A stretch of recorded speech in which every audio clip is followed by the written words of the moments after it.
We've been explaining for a while, and we know you've been hearing, that all this sifting and sorting of life has caused you to create a vortexual version, a vibrational version.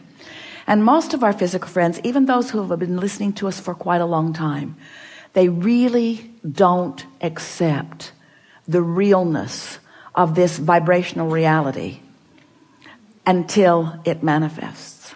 And so we talk to try to help you to sense the vibrational version, to feel the vibrational version.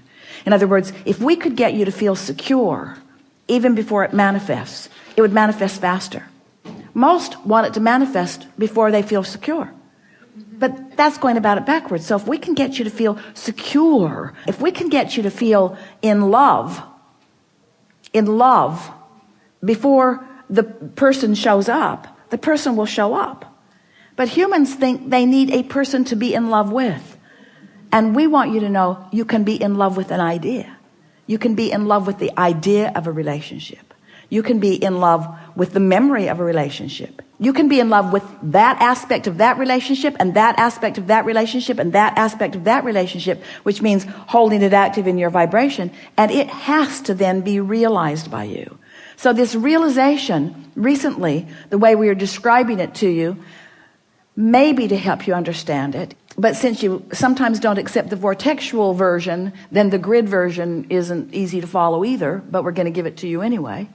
Everything you want is vibrationally gathered, all the cooperative components in your vortex. And it is ready to reveal itself to you. And the reason that we're using the word reveal or realize is because you are going to be the interpreter of it. In the same way that sweet bird was the interpreter of a message from Jerry to Esther. There are interpreters all around that are ready to interpret the message to you. Humans, we're not just talking about birds. We're talking about experiences. We're talking about financial forces. We're talking about ideas that flow to you. There's all kinds of manifestation that occurs once the vibration of your grid, which means your practice day-to-day vibration, is closer to the vibration of your vortex. It just has to be, you see. And you've lived pieces of that. When you finally made the decision that you were going to do something different, that decision was your grid filling in. That was you having asked and asked and asked, getting the vortex going and going and going, and at a moment of little or no resistance, that determination came to you and you knew what you were going to do. Remember how clear you felt? In fact, you're still feeling sort of clear about it because you were wanting to convince us all of that turning point here and now. So turning points, you like the word turning points? Turning points are often the grid filling in with an idea that you are now ready for. It's not that the idea isn't there. It's that you're not ready for the idea. It isn't that you're not ready for the idea because you don't want it, because you do. It's because you're not ready for the idea because you're not a vibrational match to the desire. You're a vibrational match to the absence of the desire. Feel the difference? So you ready yourself for what's in your vortex by feeling better. And you feel better by leaving out the things that don't feel good and focusing on the things that do feel good. So it is this simple. Take the handful of things that feel good and just run them into the ground. Have you ever had a good joke that you just want to tell to everybody?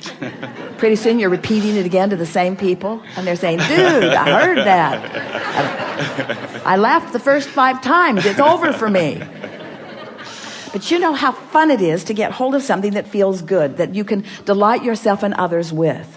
Well, this is the same sort of thing. Get a handful of those things that are delightful to you and just play the loop again and again and again and again and again. Let it be your basis of traction.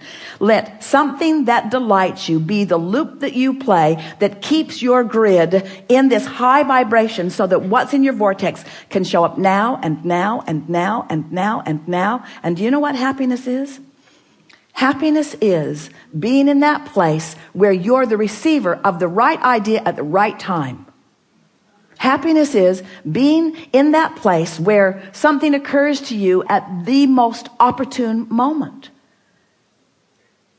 Happiness is being at the top of the stairs. You're getting ready to walk down. You don't know it, but your heel is caught in the hem of your pant leg. and you are about to take a header down the stairs. But the broader part of you knows that and gives you the inspiration to take hold of the railing. So when you go to move your foot and can't, you're stable. That's happiness. That's happiness. That's alignment. Happiness is moving in traffic and having an impulse to take this exit for no good reason other than you feel like it, or even taking it even though you didn't really mean to, because you turned your driving over to your higher power for a moment and you missed the traffic jam, or you missed the traffic congestion as a result of an accident. All kinds of things like this are happening to you all day, every day. But when you start deliberately being happy, deliberately beating the drum of things that feel good, deliberately discerning, deliberately molding yourself into better and better feeling places, when you do that deliberately and those things happen, now you have conscious awareness of it. If Esther had not had that conscious conversation with Jerry in the car right before she went to her room, the bird on the porch would have just been a bird on the porch. But it wasn't just a bird on the porch. She would have missed that if she had not been vibrationally up to speed. You see what we're getting at?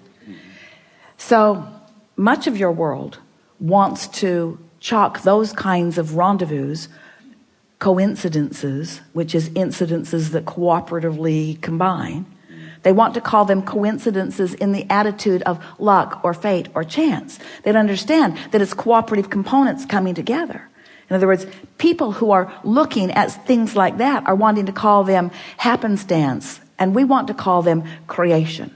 And so when you get clear-minded like you are, and you understand how far you've come, and you have, and you realize how powerful your desire is, and it is, and then you deliberately focus upon the strongest desire that you have, which you spoke when you first sat down here, to be happy, to be happy, to be happy, to be happy. To be happy, meaning to be in alignment, meaning to be in control of my own thoughts, meaning to be in control of my own vibration, meaning to be in vibrational concert with the source within me, meaning to be in vibrational concert with everything that I put into my vortex, meaning right here, right now, being in alignment so that I will be the interpreter, the manifester, the realizer of the best that could happen in this moment. That's happiness. This moment, and this moment, and this moment, and this moment. It's not saving up for a vacation. It's not putting up with all this stuff. It's not going to work all week long doing stuff I don't want to do so that I can get some money, so that I can finally go do something that I do want to do. Because when you get there to do what you do want to do, you're not happy because you haven't been practicing happy at work. You're not going to be happy on that vacation if you're not happy at work while you're earning the money to go on vacation. Are you? Don't you get on vacation and don't you just complain, it's too short? It's too short. I don't get to do this often enough. My flight was delayed. The weather wasn't good. In other words, you can't get there from there. You get to happy from happy. Well, Abraham, that helps a lot. So you're telling me that if I get happy, I'll be happy. Let me write that down. And if I get rich, then I'll be rich. I'll write that down too. We're saying you got to find a little piece of it. You got to fan the flame of it. And you got to not keep spitting the fire out with things that don't matter. And after a while, you'll get that momentum going. And you'll feel happiness, not just sometime, but you'll be radiating it. And then when someone says to you, what are you doing?